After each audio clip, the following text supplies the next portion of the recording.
de un poco la materia, como les decía, es darle herramientas, mostrarles que hay otras actividades donde nos podemos desarrollar como profesionales. En este caso, la parte forrajera hoy por hoy en San Juan es muy importante. Ustedes habrán escuchado que, ¿cómo se llama? Que el cultivo del alfalfa, lo que está pasando en la provincia con el tema de precios de la uva, precios ¿cómo se llama? Digamos, falta de rentabilidad de algunos cultivos. Entonces, todo esto empezó a traer a la provincia nuevas actividades, o se empezó a trabajar de otra forma. Antes, con el caso puntual de alfalfa, era una actividad que era una actividad secundaria, donde el productor tenía algún cuadrito de alfalfa como para darle a los animalitos, vender un par de tablas. Hoy por hoy pasó a ser una actividad muy importante, muy interesante, donde incluso hay una empresa en San Juan, que si alguno la conoce, que se dedica a la producción de cubos de alfalfa. No tiene nada del otro mundo, es agarrar la alfalfa, se pasa en una máquina, ojalá que podamos ir a conocerla en algún momento. Casualmente está trabajando un técnico que es recibido en la facultad, y se hace unos cubitos, así como si fuese un cubo de hielo, chiquitito, donde va una alfalfa prensada, deshidratada, es alfalfa pura. Y esto se está exportando. Esto, la verdad que permitió un desarrollo de la alfalfa en la provincia muy interesante, porque más que nada empezamos a trabajar, como yo siempre recalco, empezamos a trabajar con precios, digamos, con una pizarra, así como por ejemplo ustedes ven el valor del maíz, el valor de la carne, esos precios referenciales te permite, uno cuando empieza a desarrollar un cultivo, poder ajustar los costos, decir, a ver, voy a vender a tanto, puedo gastar tanto, o hasta dónde puedo gastar los diferentes cultivos, ¿cierto? Esto pues está pasando con la alfalfa, ya tenemos algunos precios de referencia, y esto ha impulsado, como les decía, la actividad de una manera muy interesante. Yo, aparte, como les decía, de trabajar con animales, trabajo mucho en la parte forrajera, y bueno, es una salida laboral más que les venimos a ofrecer. Yo creo que se puede desarrollar, hay muchísimo campo por hacer, tenemos muy buenas condiciones, y bueno, lo vamos a ir demostrando clase a clase, y bueno, espero que sea interesante y que nos podamos mantener en contacto por estos temas. Acá, para la clase 1, bueno, le paso mi nombre, Ingeniero Omar Zamorano, mi email. Soy viejo, por eso tengo Hotmail, pero tengo algo de joven porque ahora estoy trabajando en una perfil de Instagram de pastizales y pasturas, _SJ, los invito a que se sumen. Esto es un poco la idea de ayornarnos a estos tiempos, de un lugar donde nos permitimos intercambiar información. Más que nada a mí me sirve porque, como les decía, yo ando por muchos lados y voy sumando fotos y experiencias, entonces eso está bueno compartirla. No es mi perfil, digamos, privado, es uno que voy creando, es totalmente abierto, así que los invito si se quieren sumar. Y les dejo mi celular, que no tengo ningún problema por ningún tipo de consulta. Yo trabajo celular abierto y no tengo ningún drama de nada. Así que los invito a que se une de vuelta a esto. Bueno, me parece ir contando la experiencia de cada uno. Y bueno, y también algunos conozco, no los conozco personalmente, pero ahí está el hermanito, de un muy amigo mío, de Mateito Coclear. Bueno, ya nos vamos a conocer. La otra vez estuve con el padre, me dijo que iba a ser alumno mío, así que bueno, también bienvenido. Y lo que le decía, para los que no me conocen, están más que invitado a todas las salidas que hago. Yo estoy permanentemente yendo al campo. Los que me conocen habrán visto que estoy siempre con alumnos que participan, que van a los viajes conmigo. Como decía, viajo mucho, y siempre tengo un lugar en la camionetita, no es grande, pero estamos siempre disponibles para nada, para empezar a salir. La carrera nuestra es un porcentaje de estudio y otro porcentaje, para mí, bastante grande, que es el tema de experiencia. Un consejo, pero tómenlo si les sirve, no se vuelvan locos por recibirse ya y sacar toda la materia ya, dejen una cuota importante a la formación práctica, no solo conmigo, sino con cualquier colega que ande o con la actividad que a ustedes les guste, y súmense, ganen horas de vuelo en el campo, aprendan lo que no sale en los libros. Los libros son muy importantes, pero la práctica también es muy importante. Entonces, conmigo están más que invitados, me mandan un mensaje, profe, ¿cuándo viaja? ¿Dónde viaja? Y yo los invito. Como le digo, si conocen otros alumnos que han trabajado conmigo, van a ver que la verdad que estamos abiertos a todo. No solo hago la parte de ganadera, también estamos armando fincas. Bueno, estamos bastante en la parte privada. Ahí donde está, digamos, el campo de batalla. Bueno, avanzamos un poquito para que no se les haga pesado. Vamos a arrancar un poco con lo que es la definición de forraje. Fíjense lo que es esto. Estas filminas es como para romper el hielo todos los años, empezamos lo mismo.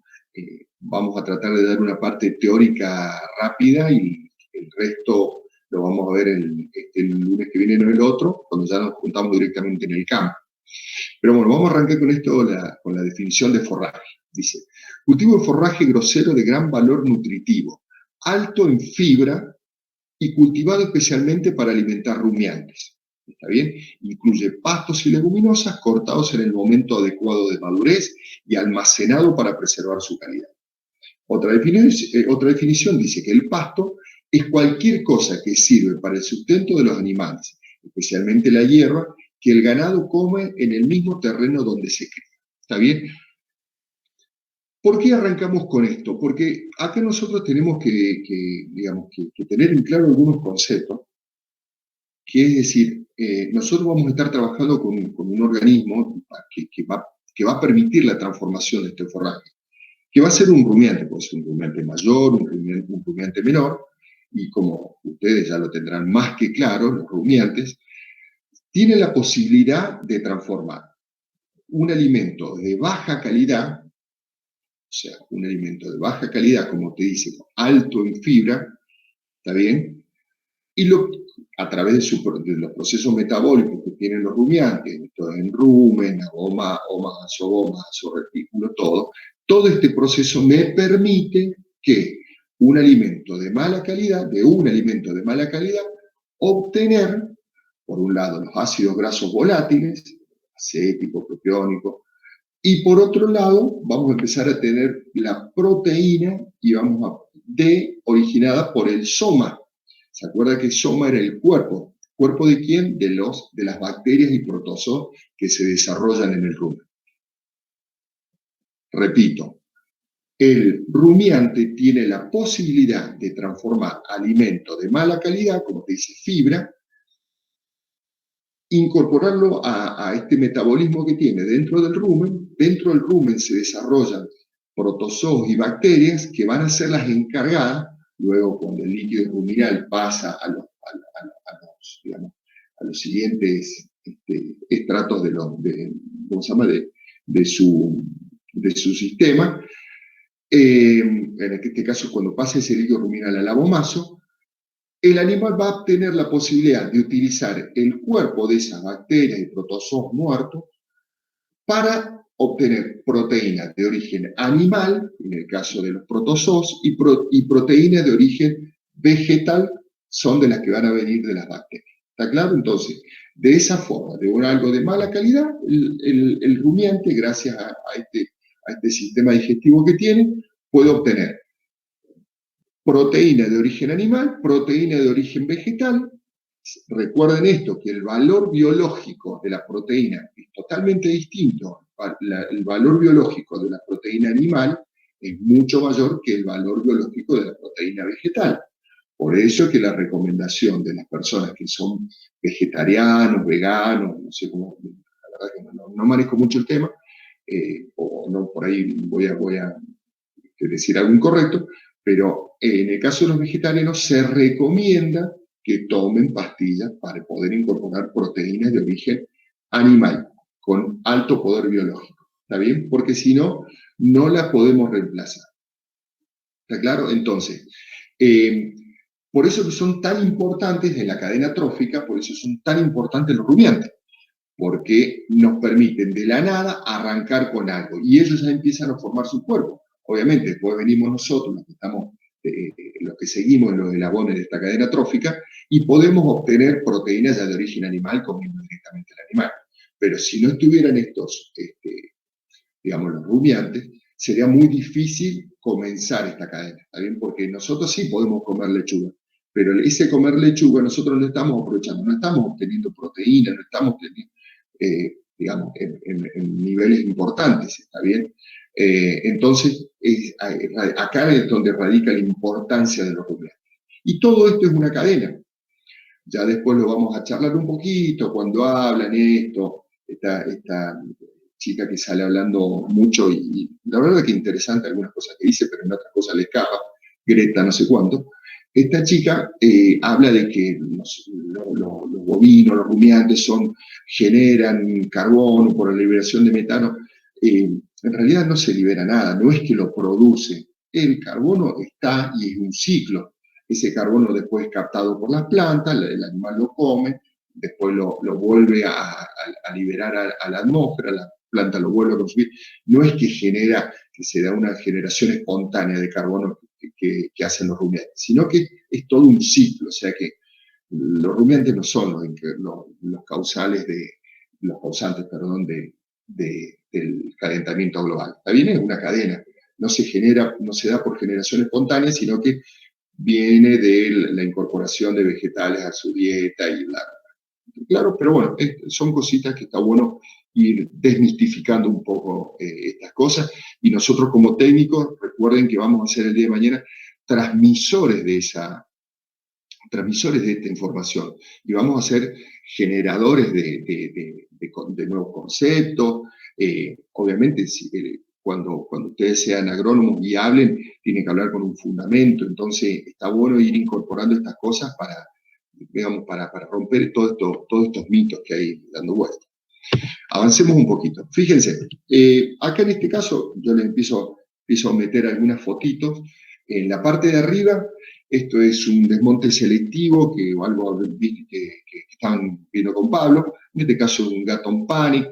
Esto es algo que ha revolucionado la ganadería a nivel país, ya después se lo voy a mostrar más en detalle. Y abajo un lote de vacas, de vaquillonas, pastoreando una alfalfa o un consociado, ¿está bien?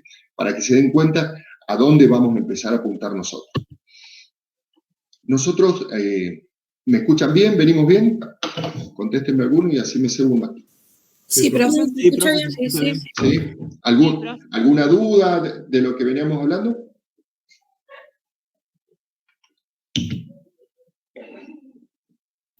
¿Cuándo viaja para sumarse? Viajo toda la semana estoy viajando. Toda la semana estoy viajando para todos lados. Es raro que estar sentado. No me conocen en mi casa cuando estoy sentado. Así que, no, todo el tiempo. Ahí mándenme un mensajito por el celu y coordinamos, no hay ningún problema. Bueno, vamos a avanzar un poquito. Fíjense en la clasificación de pasturas. Nosotros vamos a hablar de natural, que sería un campo, pastizal, especie nativa no cultivada, o sea, esto es tal cual lo encontramos en los campos, sin la intervención nuestra. Artificial o cultivado, con pasturas anuales y perennes. Anuales, digamos, son las plantas que cumplen el ciclo dentro de un mismo año, y las perennes son las que cumplen en más de un año, ¿está bien? Residuos de cosecha, vamos a poder trabajar con algo de esto, o sea, muchas veces cuando ustedes vean lo que es la producción de maíz, de sorgo para distintas actividades, todos esos restos que quedan, el rastrojo que hablamos nosotros, también pueden ser digamos, aprovechados a nivel de con pastoreo. Y por último vamos a ver lo que es la transferencia de forraje. ¿Qué es la transferencia de forraje? Es pasar todos los excedentes que vamos a tener en una época del año, pasarlos a la época con menos posibilidades de desarrollo. Ya lo vamos a charlar un poquito más adelante. Vamos a ver. Dentro de lo cultivado, nosotros primero veíamos lo que no está cultivado y lo que está cultivado. ¿Está bien? Dentro de lo que está cultivado, a mí me gusta que ustedes tengan oiga, disculpen el término, los voy a joder mucho con este cuadro, porque este cuadro resume lo que va a ser la materia, la parte mía, digamos, la parte de cultivado, ¿no es cierto? ¿Por qué les digo? Porque ustedes teniendo en la cabeza esto, este cuadro, después les va a permitir plantearse en el año cuáles son las herramientas que tengo para formar la famosa cadena forrajera, que ya lo vamos a charlar, y les va a permitir decir, bueno, a ver, como les digo, cuáles son las herramientas para armar una cadena forrajera y en qué momento del año las tengo disponibles, ¿está bien? Dentro de la clasificación de las artificiales o implantadas tenemos pasturas perennes, ¿está bien? Dentro de esas pasturas perennes, la más importante y lo mejor del mundo, la reina de la forrajera, bla, bla, bla, bla, bla, es la alfalfa, ¿está bien? Con la alfalfa no se discute. En cuanto a producción, es muy buena. En cuanto a calidad, piensen que una alfalfa va a tener 24% de proteína bruta, digamos, a la hora de un pastoreo directo. Después cae 20, 18, cuando hacemos heno, que serían los fardos. Otra leguminosa de menor calidad, de menor rendimiento, pero que tiene otras características importantes, es el Melilotus. Y dentro de las pasturas perennes, las gramíneas, tenemos dos clasificaciones. Las megatérmicas, que era la foto esa que yo les mostraba recién, que yo les decía que había revolucionado la ganadería, la foto que les mostraba del pastizal, y las mesotérmicas. Las megatérmicas, o sea, necesitan mucha temperatura, y las mesotérmicas, temperaturas más moderadas. Cuando hablamos de megatérmica, estamos pensando ya para el norte, ya hay unos grafiquitos que les voy a mostrar que está bien detallado, con muchas necesidades de temperatura, y las mesotérmicas son más, yo siempre les digo, tiene que pensar en lo que era la ganadería tradicional provincia de Buenos Aires, que es el concepto que teníamos nosotros. Pasto ovillo, festuca, todas pasturas que no necesitan tanta temperatura, pero fue el punto donde se generó la ganadería en Argentina, ¿está bien? Arrancamos nosotros, la idea y la foto, como decía, que tenemos en la cabeza es de esas grandes extensiones, todas verdes, llenas de vacas comiendo. Bueno, eso era todo sobre pasturas mesotérmicas, ¿está bien? Eso en cuanto a las perennes. Después tenemos las anuales, implantadas anuales. Tenemos, por un lado, los verdeos de invierno, ¿está bien? Avena, cebada, centeno, trigo, triticales, ¿está bien? Todas verdeos de invierno. Y por otro lado tenemos los verdeos de verano. Maíz, sorgo y modo. Si bien el maíz, el sorgo y el maíz es destinado a lo que sería la cosecha de grano, el sorgo también, pero se destina también a la parte de pastura, a pastoreo o a la producción para generar, en el caso silo, principalmente silo, que ya también lo vamos a ver. Entonces, como les digo, este cuadrito lo que les va a permitir es ordenar en la cabeza cómo va a estar distribuida la materia. Las pasturas perennes, leguminosas, ¿está bien? Leguminosas con las características de la leguminosa, ¿no es cierto? Ya lo vamos a ver. Leguminosas, alfalfa, melilotus, gramíneas, mega y mesotérmicas, y dentro de las pasturas anuales vamos a tener verdeos de invierno, avena, cebada, centeno, trigo, y verdeos de verano, maíz, sorgo y moho. Ya vamos a empezar a desarrollarlo uno por uno, pero, como les digo, con este cuadrito ustedes van a poder empezar a trabajar. Vamos a ir con la importancia de las pasturas. La importancia de las pasturas, digamos, tiene varias cositas. Dice, por un lado, dice, es la fuente de alimento más barata para los rumiantes. Las pasturas es la fuente de alimento más barata para los rumiantes. Segundo, mantiene la calidad física y química del suelo. Siempre nosotros, y en esto es algo que se abre una oportunidad para la ganadería en San Juan. Nosotros, como decíamos, no venimos a competir, y esto me lo van a escuchar decir muchas veces, que con la actividad ganadera no venimos a competir con nadie, no venimos a decir San Juan ganadero, ni que levantemos los porrales, pongamos todas vacas, ni dejemos de hacer tomates, sino que se suma estratégicamente se complementa con las actividades que se desarrollan. Por ejemplo, el tomate, una actividad con una rentabilidad fabulosa, con un desarrollo en la provincia increíble. A mí me tocó verlo, digamos, de reojo desde que arrancó el tema del tomate, y celebro, no he hecho nunca, o sea, asesoramientos mínimos, pero no al nivel industrial que se hace ahora, y celebro que sea una actividad que esté tan en boga y realmente se trabaje como se trabaja, con la calidad de técnicos que hay, con la tecnología. Imagínense que hace, no sé, 3 años era un lujo pensar de tener cosechadoras, y hoy en la provincia, no sé, debe haber 7, 8 cosechadoras de tomate. El nivel tecnológico se trabaja con riego, con fertilización. Realmente es para sacarse el sombrero, y es a nivel país un ejemplo el tomate de industria en San Juan.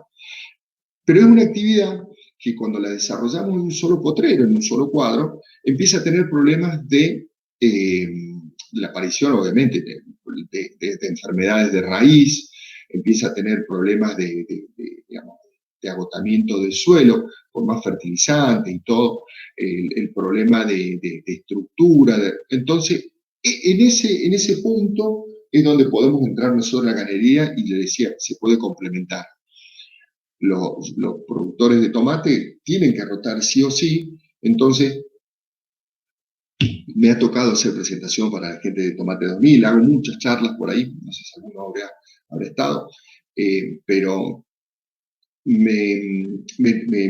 digamos, armamos sistemas donde podíamos complementar los años donde el tomate no teníamos que rotarlo sí o sí. Podemos entrar nosotros con hacer alguna pastura, algún verdeo, algo que me permita volver a recuperar esos suelos, hacer rotación de esa forma, tanto en las malezas como las enfermedades del suelo, podemos combatirlas, ¿está bien? Entonces, como les digo, nos permite complementarnos con actividades que hoy por hoy están desarrollándose en la provincia y sin competir. O sea, hay una soncera pensar que uno quiere competir. Acá se trata de que a todos nos vaya bien, por lo menos en el pensamiento que tengo yo. Por eso que habla esto de que mantiene la calidad física y química del suelo. También lo estamos complementando el tema de ganadería con los parrales, la utilización de verdeos de invierno abajo de los parrales, donde podemos hacer aprovechamientos en los trabajos que están presentando los chicos hoy por hoy cuando quieren rendir la materia. Están mostrando trabajos utilizando verdeos y hacer parte de esa cadena forrajera abajo de los parrales. Esto te mejora muchísimo la estructura del suelo, evitamos problemas de planchado. La verdad que también se complementa de manera muy importante con lo que es la viticultura, que es la actividad madre en esta zona. Otra importancia de las pasturas, en el tercer lugar, dice, en caso de implantación permite aumentar la carga animal por hectárea. ¿Qué es esto de carga animal? Y ya nos vamos metiendo en algunos términos. Es la cantidad de animales, básicamente, que vamos a poder poner por metro cuadrado. Un campo natural tiene una carga animal, por ejemplo, para irle tirando datos. Un campo, ese campo que veamos en la primera foto, a ver si puedo mostrarles. Acá. Este campo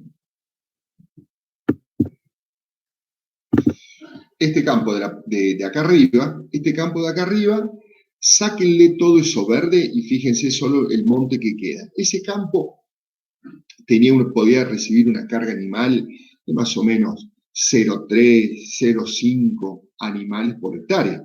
¿Está bien? ¿Por qué? Porque básicamente no tiene nada. No es que no tiene nada, sino que digamos, la cantidad de materia seca que podíamos ser aprovechada por los animales era muy baja. ¿Está bien?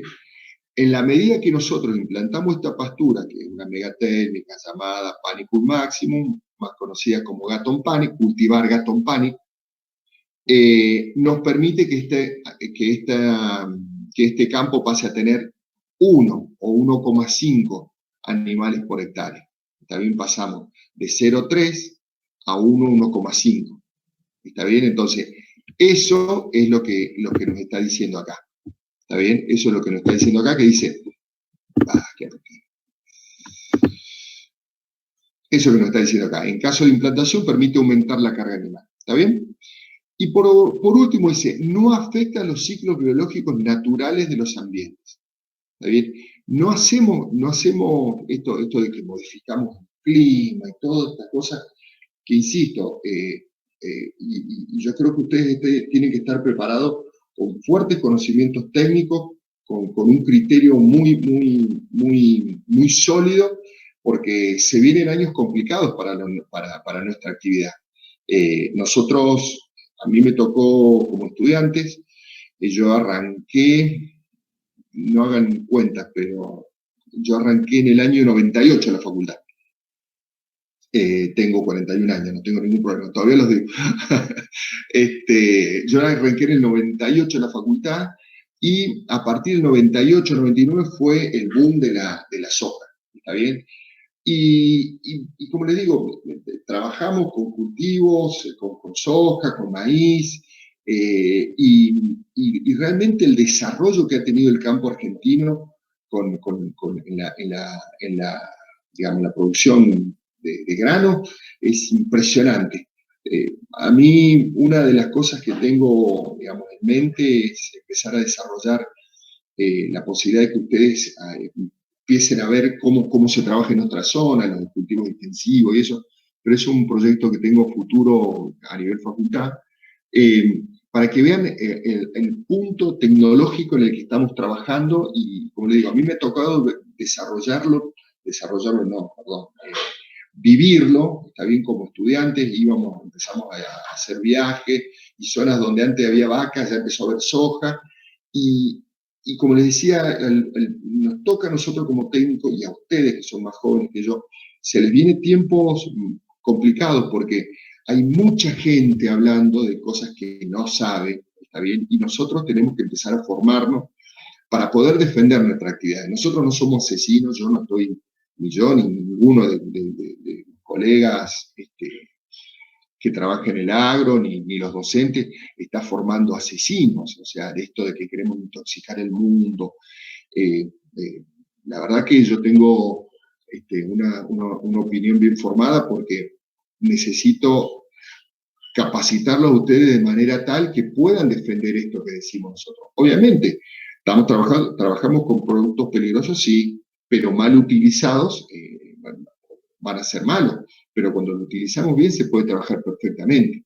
¿Está bien? Entonces, nosotros, como les decía, tenemos que empezar a tener ese criterio para ir formando. La soja no es lo peor del mundo, tampoco es lo mejor del mundo, en el sentido de que necesitamos rotar los suelos, necesitamos hacer un manejo integrado de plagas, necesitamos, muchas veces los errores los cometen los productores y no los técnicos, y nosotros como técnicos cada vez nos tenemos que hacer más fuertes. Para que se dé una idea, en Córdoba, por ejemplo, se trabaja con una receta fitosanitaria. Vos sos ingeniero agrónomo, pero eso no te habilita a entregar una receta fitosanitaria. Aparte de ser ingeniero agrónomo, tenés que hacer un curso para asesor fitosanitario. Ese asesor fitosanitario te permite, fíjense que hablamos de fitosanitarios, no hablamos de agrotóxicos. ¿Está bien? Ya cuando empiezan con agrotóxicos ya me predispone mal. Estamos hablando de fitosanitario, nada más. Como les digo, te hacen el curso con asesor fitosanitario y una vez que hicieron ese curso, recién pueden generar una receta fitosanitaria al productor y el productor puede ir a comprar el producto, ¿está bien? Y ustedes después se encargan de dicho el agrónomo, el asesor fitosanitario, de controlar la aplicación.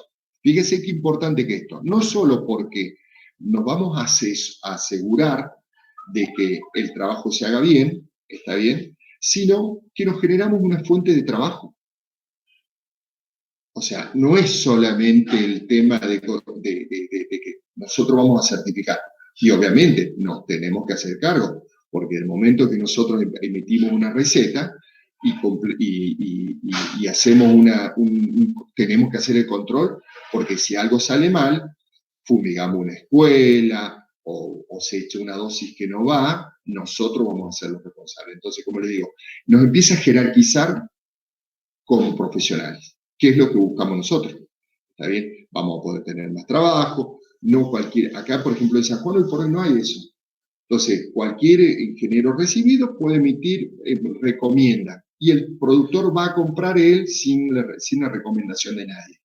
¿Está bien? Entonces, esto es un punto muy importante que se está trabajando desde el Centro Ingeniero Agrónomo para tratar de hacer esta receta fitosanitaria. Como les digo, nos va a dar el derecho a empezar a cobrar mejor, pero también vamos a empezar a tener responsabilidades, vamos a tener obligaciones. Esto de equilibrar la balanza, responsabilidades y obligaciones, bueno, vamos a tener la obligación de controlar, porque si no, nos vamos a tener que hacer cargo si algo sale mal. ¿Está claro? Entonces, les insisto, ustedes ya son prácticamente colegas míos, entonces capacítense fuerte, tengan conceptos claros, no se dejen marear por cantos de sirena de gente que hoy por hoy está hablando por ahí sin conocer o con baja, digamos, baja información. Háganse fuerte con esto y empiecen a crear su propio criterio. Avancemos. Fíjense, esto es para que ustedes vayan entendiendo y fíjense qué fácil que es para después entender un poco lo que es la distribución de las distintas pasturas. Nosotros en el paralelo 32, latitud sur, nosotros tenemos la Argentina, ¿no es cierto? Fíjense, a partir del paralelo 32 nosotros, digamos, trazamos una transecta visual nomás, como para mostrar las distintas temperaturas. En este caso es para temperaturas. Fíjense que tenemos a partir del 32 para arriba, temperatura más alta, ¿está bien? Y del 32 para abajo empiezan a disminuir la temperatura. ¿Está claro? Eso por un lado. Y después tenemos ¿cómo se llama? En la longitud 64 grados oeste, empezamos a tener hacia la derecha alta cantidad de humedad y hacia la izquierda baja humedad. ¿Está bien? Esta es una forma que nosotros tenemos para ver la distribución o cuál sería una potencial distribución de las pasturas. Entonces, se nos arman 4 cuadrantes donde me quedan un cuadrante hacia de la derecha arriba, perdón, se lo voy a marcar acá, se lo estoy complicando. Este cuadrante, donde vamos a tener temperaturas altas y humedad alta, ¿está bien? Vamos a tener este cuadrante que vamos a tener temperaturas altas pero baja humedad, zona de puna. Vamos a tener este cuadrante donde tenemos bajas temperaturas y baja humedad. Y vamos a tener este otro cuadrante donde tenemos temperaturas bajas y humedad alta. Fíjense que exceptuamos Patagonia, porque bueno, Patagonia es muy particular por las condiciones que tiene, pero algo vamos a charlar. Pero esto me interesa mucho, digamos, porque digo, Patagonia cumple bastante con las condiciones de este cuadrante, ¿está bien? Aunque hay zonas puntuales donde empezás a tener un poquito más de humedad, pero por ahí tenés menos suelos para cultivar. Pero este cuadro y esta división que hacemos de la Argentina, como les decía, nos va a permitir empezar a trabajar y decir, a ver, ¿qué especie puedo utilizar en cada zona? Como ven, nosotros acá en San Juan tenemos alta temperatura y baja humedad. Para nosotros no hay ninguna novedad, pero sí nos permite empezar a esto que hablaba Pablo de las regiones geográficas, empezar a tener una idea de qué es lo que podemos desarrollar nosotros. Fíjense, en cuanto a regiones climáticas, húmedo, subhúmedo, semiárido, árido, ahí estamos nosotros firmes con condiciones áridas, y después las zonas climáticas. Pero es mucho que está desprendido de ese cuadratero. Zona árida, clima frío, clima templado, clima cálido. Fíjense el tema de mapas de temperaturas. Esto es muy importante porque de este cuadro, fíjense, digamos, para temperaturas frías, que va de 12 a 4 grados, fíjense cómo va trazando todo, va paralelo casi, esta zona va paralelo a la cordillera, ¿no es cierto? Pero fíjense en San Juan, cómo, y esto es muy importante que lo identifiquen en San Juan, cómo nosotros estamos en este mapa de temperatura, estamos, digamos, ocupando 3 zonas. Nosotros tenemos una zona bien marcada, que tenés un poco más de temperatura, también una zona un poco más fría y una zona fría.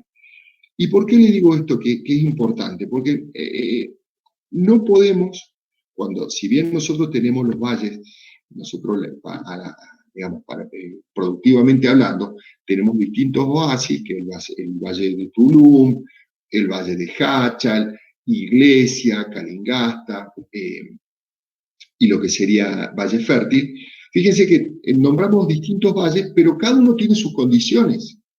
¿Y por qué les digo que esto es importante? Porque después, nosotros nos pasa, en el caso puntual, nos pasaría por ejemplo con el tema de alfalfa, con alfalfa nos pasa que los productores empiezan digamos, a trasladar tecnología. ¿Qué es esto? Productor, en el caso de alfalfa, productor del Valle de Tulum, de 25 de mayo, o no sé, del Médano.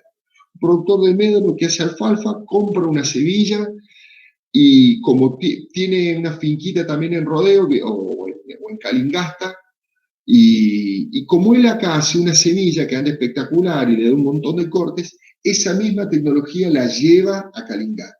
Y en Calingasta no es que no funcione, funciona menos, pero no hay, cuando nosotros empezamos a ver esto, nos empezamos a dar cuenta que las condiciones ambientales que tenemos en el Valle de Tulum, que estaría acá medio en el medio, digamos, en el límite de eso, no tiene nada que ver con las condiciones que tenemos en Calingasta. Entonces, muchas veces nos encontramos errores en los productores que, como les digo, trasladan una tecnología que funciona acá en el valle, la quieren llevar a Calingasta, o viceversa. ¿Está bien? Y cuando nosotros empezamos a analizar estos gráficos, nos damos cuenta que Calingasta, Iglesia, tiene más parecido a lo que es Mendoza, sur de Mendoza. Entonces, lamentablemente, no digo copiar, pero mirar un poco qué se hace en esa zona para ver qué podemos hacer nosotros, o al revés, pero no copiar directamente lo que hacemos en una zona geográfica distinta y tratar de llevarla para ese lado. ¿Está bien? Esto es, como le digo, es algo muy particular y algo que pasa muy seguido en la provincia. En función de estos mapas, de humedad, de temperatura, empezamos a ver estos cuadros de receptividad ganadera. ¿Qué quiere decir receptividad ganadera? ¿Cuán receptivos son esos campos para meter vacas, básicamente? ¿Está bien? Y fíjense, estamos hablando de campos sin intervención. Estamos hablando de campo natural, o sea, con intervención mínima. ¿Está bien? Fíjense cómo nosotros pasamos equivalente vaca por hectárea. ¿Vieron equivalente vaca? ¿Saben lo que es el equivalente vaca? No, profe. ¿Y qué estuvieron haciendo que no saben lo que... Bueno, no hay problema, no hay problema. El equivalente vaca, para que lo tengan en cuenta, lo van a leer en los libros. El equivalente vaca dice que corresponde al consumo que tiene una vaca de 420 kilos que cría un ternero hasta los 6 meses.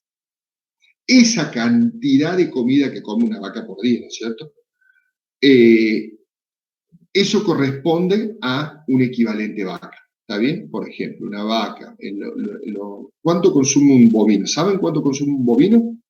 Una vaca. El 3% del peso, más o menos.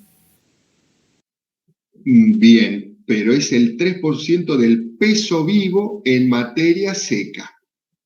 Recuerden que en nutrición nosotros no tenemos en cuenta digamos, la parte, el agua. ¿Está bien? Entonces, por eso que en las tablas de alimentación ustedes van a ver el peso seco, no van a, la materia seca, perdón, no van a ver tal cual que se llama en algunas dietas. Si hablamos del peso seco, entonces, un bovino consume más o menos entre el 2,8 y el 3% del peso vivo en materia seca. Si el fardo tiene un 80% de materia seca, nosotros tenemos que tener en cuenta ese 20% que tiene humedad para descontarlo. ¿Está claro? Entonces, un equivalente vaca es lo que come esa vaca o lo que come un novillo de 420 kilos. ¿Está bien? Eso es lo que come por un novillo de 420 kilos, corresponde a un equivalente vaca. Ustedes piensen que una vaca que está, por ejemplo, una vaquillona, que tiene menor edad y está vacía, come, si el equivalente vaca es 1, para esa vaca de 420 kilos, para una vaquillona va a ser de 0,8. ¿Está bien? Porque es más chica. Y si hablamos de un toro que es más grande, es de 1,2. ¿Está bien? Entonces, equivalente, ¿para qué sirve el equivalente vaca? Primero para disminuir los volúmenes, para no hablar de 200 millones de kilos, sino cuántos equivalentes, cuántas vacas de 420 kilos me aguanta el campo. Tantos equivalentes vacas. Ya lo vamos viendo. Por ahí ahora cuando vayamos al campo se lo explico y se lo explico un poquito mejor, pero ustedes tengan en cuenta eso, que el equivalente vaca es un número que me está diciendo cuántos kilos voy a tener disponibles. Esto, fíjense, en estos campos, a nivel de la Argentina, vamos a tener, por ejemplo, para la zona del litoral, campos que tienen una receptividad ganadera de 0,2 equivalente vaca por hectárea. O sea que para tener una vaca necesitamos 5 hectáreas. ¿Se entendió? Y fíjense cómo empezamos a bajar para la provincia de Buenos Aires, al sur de la provincia de Buenos Aires, tenemos un equivalente vaca por hectárea. O sea que puedo tener una vaca por hectárea. Fíjense, como nos vamos más para la parte nuestra, hablamos de 0,04 vacas, equivalentes vaca por hectárea. O sea que, resumido, hay zonas que yo puedo tener 1 hectárea por vaca y nosotros acá necesitamos 22 hectáreas para tener una vaca, como pasa en Valle Fértil. Está bien, en la parte seca de Valle Fértil. Entonces, estas transectas que trazamos de temperatura y de humedad nos va a permitir eso, nos va a permitir determinar cuál va a ser la carga y cómo nos va a ir variando el clima. ¿Está bien? ¿Se entendió esto? Sí, profe. Sí, profe. Bueno, vamos. Perdón, que me voy con el mate y a ver si el mate fiel. Fíjense, cómo va cambiando la receptividad ganadera con pasturas implantadas. Esta modificación de la ganadería que yo les contaba, y hacemos un poquito de historia, lo habrán escuchado 100.000 veces, pero ¿qué pasó? A medida que yo les decía que pasaba esto, yo iba a campos, cuando estaba estudiando, yo iba a campos, por ejemplo en la zona de Santiago del Estero, íbamos a campos de ganaderos, que íbamos este año y había, qué sé yo, 1.000 vacas, campos grandes, 2.000, 3.000 animales. Íbamos, por ejemplo, fuimos en primer año. Cuando fui en tercer año, resulta que no había una sola vaca y había soja. Esas vacas no es que se murieron y las comimos, no. Todas esas vacas empezaron a expandirse hacia zonas menos favorables. ¿Y cómo logramos colonizar nuevos territorios para las vacas? Con la incorporación de pasturas, en este caso las megatérmicas, que ya el Gatón Panicum coloratum, la braquiaria, todo este tipo de pasturas que permitieron aumentar esta famosa receptividad ganadera. Entonces, la soja avanzó y la ganadería a su vez avanzó para zona. Por eso que, de hecho, es una de las causales por la que en San Juan empezamos a trabajar en ganadería, digamos, de manera más interesante. ¿Está bien? ¿Por qué? Porque ya dejaron de haber la zona jamón, porque ustedes piensen que la alfalfa es prima hermana de la soja. ¿Está bien? Son leguminosas. Entonces, donde había alfalfa, se empezó a meter soja. Entonces, de esa forma, tenemos que empezar a buscar nuevas zonas. Y exploramos nuevas zonas con estas pasturas. Entonces, bueno, se logró aumentar esta receptividad. Fíjense que pasamos zonas plantadas que tenían muy poca carga, muy poco receptividad, pasamos a tener 1,3. ¿Se acuerdan? Provincia de Buenos Aires que tenía 1, con la implantación pasamos a tener 1,6. Fíjense la región nuestra, de tener 0,04 pasó a 0,1. ¿Está bien? Entonces, todas estas cosas fue gracias a la intervención nuestra. No se olviden que nosotros tenemos una responsabilidad muy grande, que es darle de comer al mundo. Así nomás.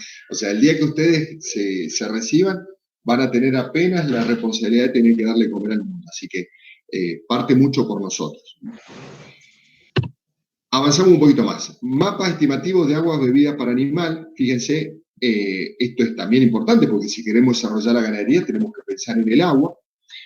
Zonas con alto tenor salino, donde a veces ni el animal puede tomar, aguas insuficientes por baja, y aguas sin problemas, que digamos que tienen buena concentración de sales y en buena cantidad. Entonces nosotros ya tenemos que empezar a trabajar en esa parte del agua, digamos, si queremos desarrollar la ganadería. Esto es una foto vieja, no tan vieja, pero seguramente se ha modificado un poco más, pero es importante. Alguien está con el micrófono prendido y me hace ruido.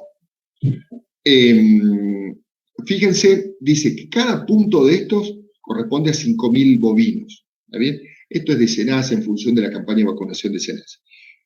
Y está a las claras, está en qué zona está concentrada la ganadería y qué zonas se empezaron a desarrollar. ¿Está bien?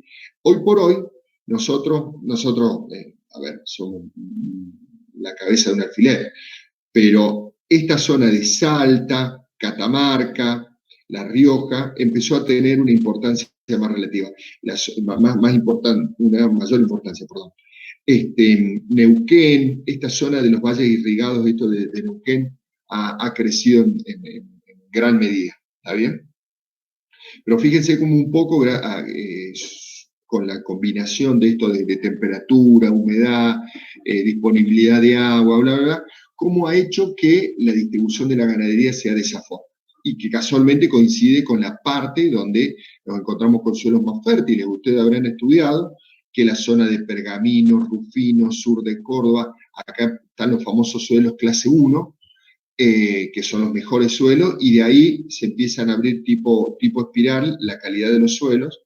A ver, la calidad de los suelos se empieza a abrir, ¿está bien? Y bueno, como les digo, nosotros tenemos un desafío grande con la ganadería de ser cada vez más rentable para poder competir un poco con esos cultivos, como la soja, el maíz, girasol, etc. ¿Está bien? Avancemos. Regiones ganaderas, el NOA, el NEA, ustedes van a escuchar mucho esto, la región semiárida, la pampeana y la patagónica. Esta era la zona tradicional y se empezó a abrir hacia el NOA y el NEA, ¿está bien? Y empezó a haber un mayor desarrollo de la ganadería. ¿Ven? Esto es lo que les mostraba. Cómo se ha producido una migración de los bovinos,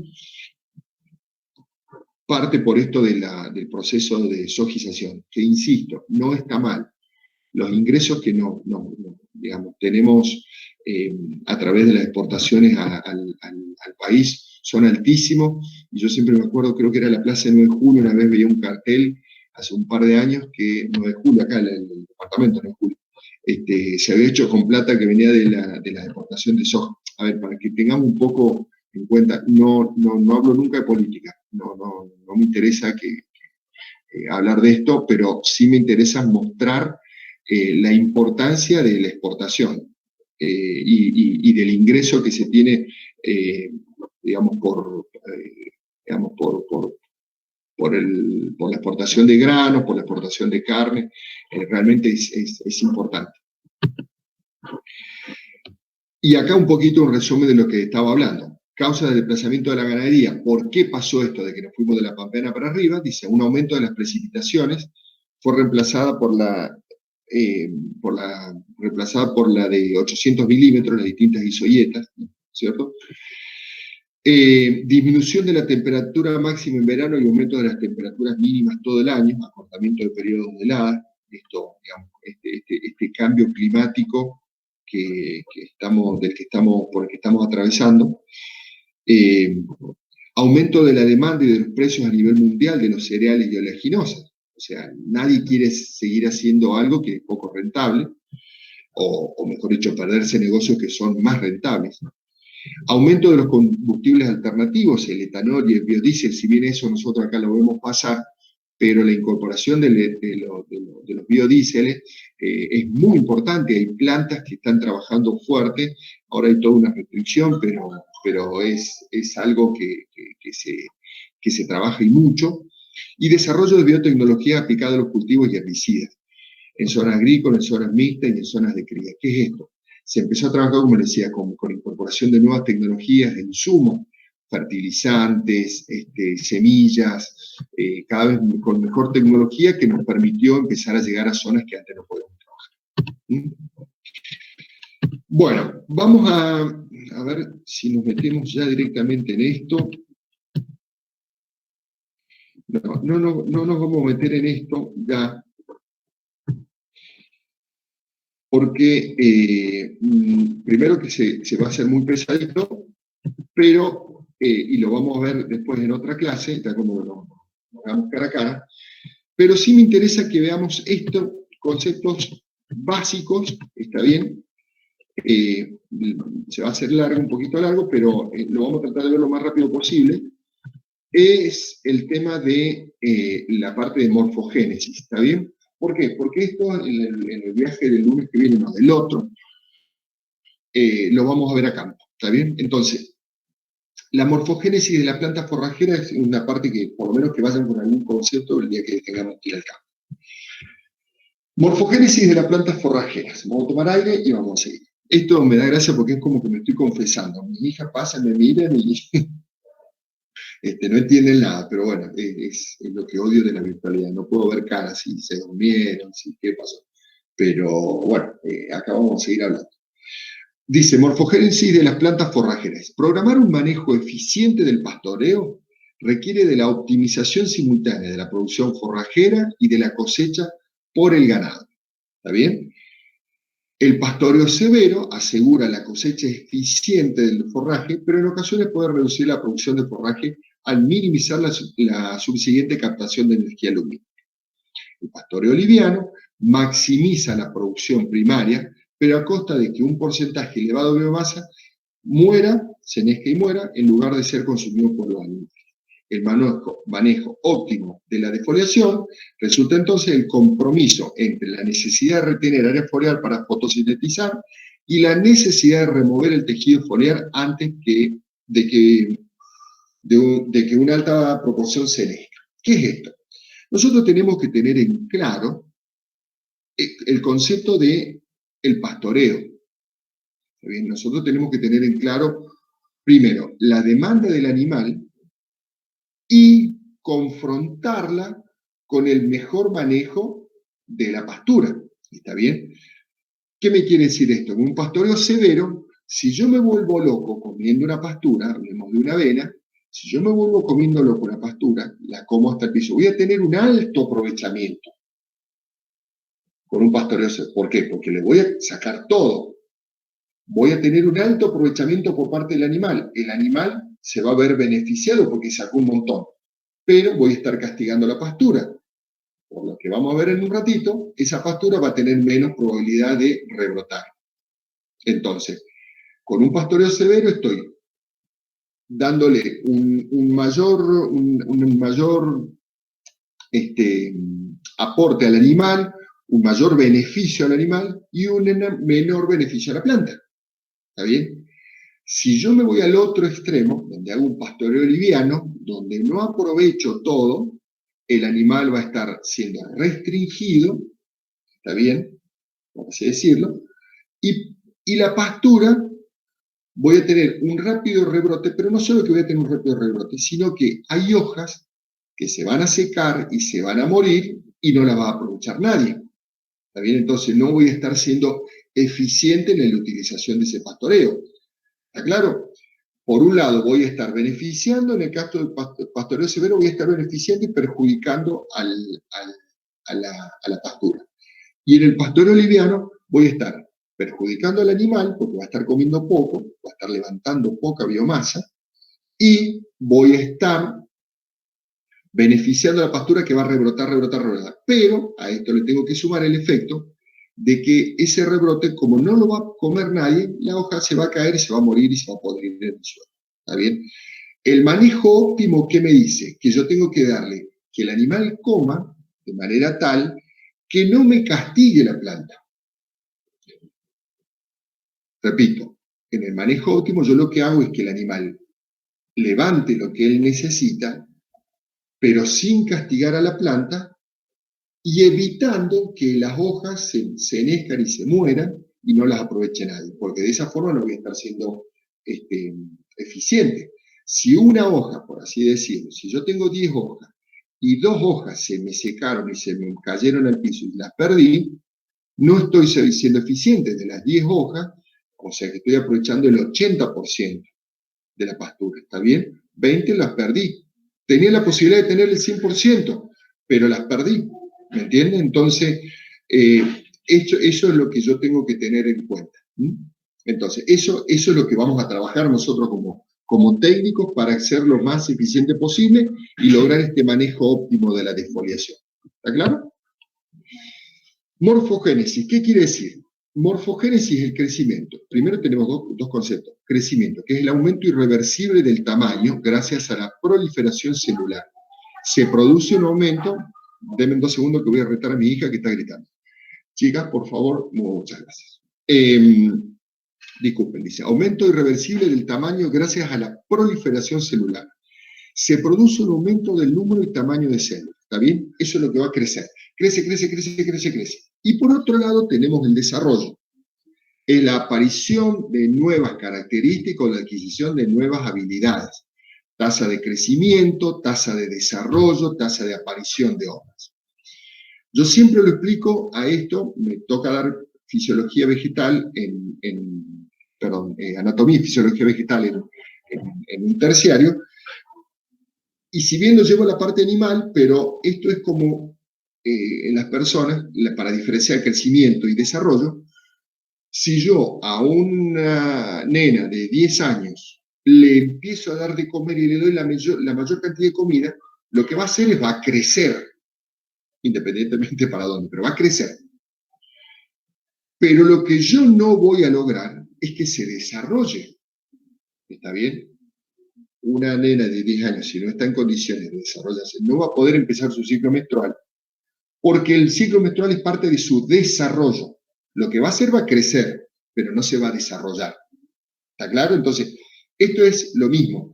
La planta puede crecer, pero desarrollo es otra cosa. Desarrollo es decir, estoy en un periodo vegetativo, voy a pasar a reproductivo, o voy a pasar, entonces, la desviación de todo eso fotoasimilado va a ir pasando por distintas, digamos, van a ser otras las fuentes a donde va a ir esos fotoasimilados. ¿Está bien? Esto para que ustedes entiendan la diferenciación entre crecimiento y desarrollo. Crecimiento, repetimos, dice, es un aumento irreversible del tamaño gracias a la proliferación celular. Crece, pero no se diferencia. ¿Está claro? Se produce un aumento del número y tamaño de células. Y por otro lado, desarrollo es la aparición de nuevas características. ¿Qué quiere decir esto? Que va a pasar a ser, por ejemplo, reproductiva. O la adquisición de nuevas habilidades. Tasa de crecimiento, tasa de desarrollo, tasa de aparición de hojas, etc. ¿Está claro? Bueno, vamos rápidamente para ponernos en tema, el tema de la morfología de gramíneas. Esto lo han visto en botánica 1, botánica 2, pero nunca es malo repasarlo porque de esto nosotros después empezamos a hablar en campo. Fíjense, ¿cuáles son las partes de una gramínea? Primero tenemos, las gramíneas son monocotiledóneas, o sea que se genera un solo cotiledón, ese cotiledón es el que emerge, y de ahí la planta se va desarrollando. Yo siempre digo que es como una caña telescópica, como explico a los chicos, en el caso de las monocotiledóneas, que se va a ir estirando. Contamos con raíces adventicias, tienen el sistema radicular de las gramíneas, son raíces adventicias, que quiere decir que no hay una raíz principal, las raíces no son de reserva, ¿está bien? Solamente son de absorción y de anclaje, ¿está bien? Contamos con un yemar, o sea, con una yema axilar. Contamos con un meristema apical, que es esta zona diferenciada donde hay células meristemáticas que me va a permitir el desarrollo. Tenemos el macollo es una unidad que ya lo vamos a charlar. El tipo de hoja que tenemos es una hoja tipo acintada, digamos con nervaduras paralelas. Fíjense que acá tenemos nosotros una foto bien detallada, donde nosotros tenemos la vaina que está envolviendo el tallo, ¿se acuerdan? Nosotros tenemos el limbo de la hoja, la lígula, las aurículas. Esto es muy importante para verdeos de invierno. En este caso, yo mirándolo así nomás, yo ya le digo que esto es una cebada, ¿está bien? Porque la cebada abraza el tallo, fíjense las aurículas cómo lo abrazan, y esto es una forma de caracterizar los verdeos de invierno. La lígula, que es esa lengüita que sale entre la vaina y el tallo, ¿está bien? Estas son todas las partes de la morfología de una gramínea. Fíjense que tenemos los nudos, los entrenudos, ¿está bien? Y por último las hojas, distintos tipos de hojas. ¿Qué es el macollo? El macollo, recuerdan que las gramíneas tienen estas yemas acá abajo, que son, por eso yo le decía que es como una caña de pescar, que está toda acartuchada y empieza a estirarse. Esas yemitas a los costados, esas yemas axilares, van a ser las generadoras del macollo. ¿Qué es el macollo? El macollo es una unidad estructural de la gramínea, ramificada, originada a partir de una yema axilar, ¿está bien? Es una planta que tiene la misma información genética, o sea, es un clon de la semilla que yo puse. Entonces, la semilla que yo puse eclosiona y a medida que se va estirando, va generando macollos de los costados. Estos macollos, en función de la especie que estemos hablando, es la cantidad de macollos que me va a tirar, es uno de los componentes del rendimiento. ¿Se acuerdan los componentes del rendimiento? Por ejemplo, en trigo, que decíamos cantidad de macollos por hectárea, por espigas, por la cantidad, por el peso de 1000 semillas, bla, bla, bla, bla, me tiene una idea de cuántos kilos va a producir. Bueno, el macollo, como le digo, es uno de los componentes del rendimiento. Lo que me va a dar es plantas nuevas y me va a permitir que de una planta chiquitita, de una sola semillita, me genere esa champa que le decimos nosotros, donde hay un montón de tallos, pero que se van a generar de una misma semilla. ¿Está bien? Dice, la arquitectura de un tallo está determinado por el tamaño, número y arreglo espacial de los fitómeros en el tallo. Fitómero en el macollo, ¿no es cierto? Cada fitómero es diferenciado a partir de un único meristema apical constituido por la lámina, vaina foliar, entrenudo y una yema axilar. Los macollos son formados a partir de yemas axilares de los entrenudos más bajos, ¿está bien? De esta forma, los macollos de una planta se producen a partir de un mismo cigoto, por lo que representa un mismo genotipo, ¿está bien? De ese, como les decía, de este fitómero me van a empezar a generar nuevos macollos, y esos macollos a veces tienen la posibilidad de generar nuevos macollos. Pero bueno, esa parte ya la tienen que haber visto un poco ustedes en materias anteriores.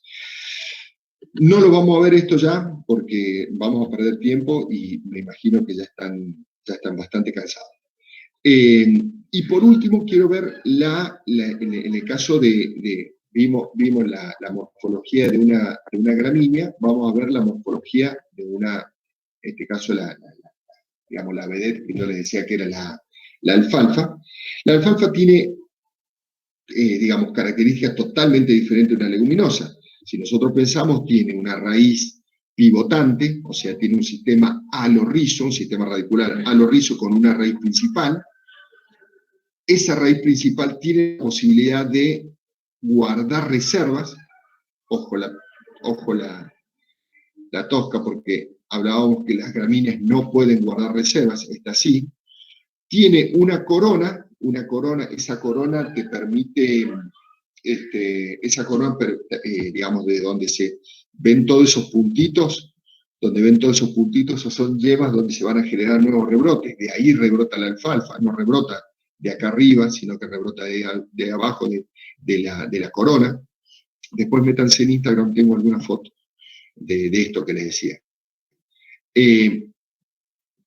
Después tiene hojas, digamos, ¿cómo se llama? Redondeadas, ovaladas, en este caso tiene unas hojas partidas, ¿está bien? Y una cosa muy importante, que ya después lo vamos a ver, es esto que yo les decía, el tema de dónde guardan reservas. Fíjense, en las gramíneas no tienen la posibilidad de generar reservas, ¿sí? Y guarda algo de reserva en esta parte, ¿está bien? En esta parte del cuello, algo de reserva, muy poco, pero guarda algo. En las raíces, de nada, casi nada, ¿está bien?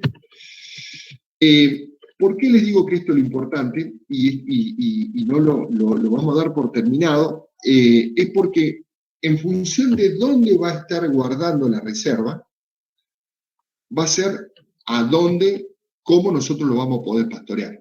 ¿Está claro?